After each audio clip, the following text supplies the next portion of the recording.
Hello friends, welcome back to my channel Beta Breeding Day 86 Fishoda Life 81 days. Merry Christmas எல்லாருக்கும்.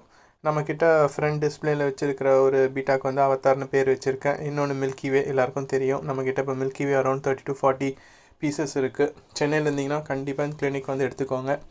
Parent மேல் இருக்கிற டேங்கோட base பார்த்தீங்கன்னா fungal growth மாதிரி இருக்குது. ஏன்னா 2 weeks கூட ஆகல, ஜஸ்ட் 10 daysலேயே வந்து சீக்கிரம் டர்ட் ஆயிடுது. ஃபீமேல் இருக்கிற டேங்க் ஆல்மோஸ்ட் 1 month ஆகிடுச்சு நான் வாட்டர் சேஞ்ச் பண்ணி. ஸோ இன்றைக்கி அதை சேஞ்ச் பண்ணிடலான்னு பிளான் பண்ணேன்.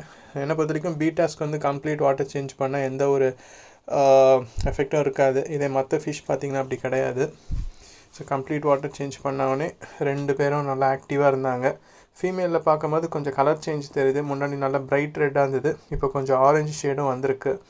So over period of time வந்து இந்த சேஞ்சஸ் வருது. ஸோ இந்த கொஞ்சம் ஃப்ரேமை மட்டும் பாருங்கள். ஒரே ஃப்ரேமில் அம்மா, அப்பா, அண்ணன், தங்கச்சி எல்லோரும் இருப்பாங்க. ஸோ இது பார்க்கவே ஒரு எமோஷ்னல் இது இருக்கும். நம்மக்கிட்ட ஒரு பேரை வாங்கி ப்ரீட் பண்ணி அவங்களோட குட்டீஸை பக்கத்தில் வச்சுருப்பேன். ஸோ சேலுக்கும் இருக்குது. ஸோ மேல் பீட்டாஸ் பார்த்தீங்கன்னா இப்போதைக்கு பாட்டில் பண்ணாமல் செப்பரேட் பண்ணது ஒரு 15 இருக்குது. எதுவும் சண்டை போடாமல் இருக்காங்க. ஃபீமேல் ஒரு 40 இருக்கும். பேட்ச் 2 இப்போ நல்லா க்ரோத் ஆகிட்டாங்க. என்னோடய வீடியோஸ் ஃபஸ்ட்லேருந்து பார்த்தீங்கன்னா தெரியும் பேட்ச் 2 என்ன குட்டி சைஸ்லேருந்து க்ரோத் ஆகிட்டு இருக்காங்கன்னு. ஸோ இது நம்மக்கிட்ட இருக்கிற ஒரு ரேக்கில் பார்த்தீங்கன்னா அரௌண்ட் 12 into 4 48 பீட்டாஸ் வந்து இந்த ரேக்கில் இருக்கும். இது வரைக்கும் நான் யாருக்கும் இது ஷோகேஸ் பண்ணதில்லை. ஸோ இன்றைக்கி எனக்கு கொஞ்சம் டைம் இருந்தது. இதுலேயும் நல்லா க்யூட்டாக பீட்டாஸ்லாம் இருக்குது. ஸோ இது நான் ஒரு 2 daysல வந்து இதை செப்பரேட் பண்ணி உங்களுக்கு காமிக்கிறேன். நம்மக்கிட்ட இதில் என்னென்ன டைப் ஆஃப் பீட்டாஸ் இருக்குன்னு.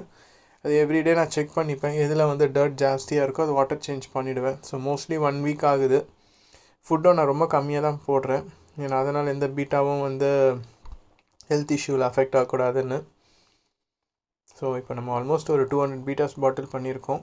இன்றைக்கி நம்ம ஃப்ரெண்டு ஒருத்தர் வந்து கொளத்தூர் மார்க்கெட்டில் தான் ஒர்க் பண்ணுறாரு, வில்லியம் சொல்லிட்டு. அவர் வந்திருந்தார். ஸோ ஃப்ரைஸ்லாம் அவர் வந்து பேக் பண்ணி கொண்டு போய் சேல் பண்ணி கொடுக்குறேன் சார்ன்னு.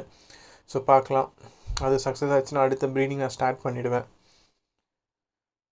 ஸோ நேற்று காமிச்சிருப்பேன். ஸோ ஒரு 4-5 ஃப்ரைஸ் இன்னைக்கு காமிக்கிறேன். எல்லாமே என்ன நல்லா க்ரோத் இருக்காங்கன்னு. 2 months பேக் அவ்வளோ குட்டியாக இருந்தாங்க, ஜஸ்ட் millimeter, தென் 2-3-4 millimeter. இப்போ எல்லாமே அடல்ட் சைஸில் இருக்காங்க. ரொம்ப ஹாப்பியாக இருக்குது கிறிஸ்மஸ் அன்றைக்கி இதை பார்க்குறதுக்கு. ஸோ என்னை மோட்டிவேட் பண்ண ஃபாலோவர், சப்ஸ்கிரைபர் ரொம்ப நன்றி. So keep going. Thanks for வாட்சிங்.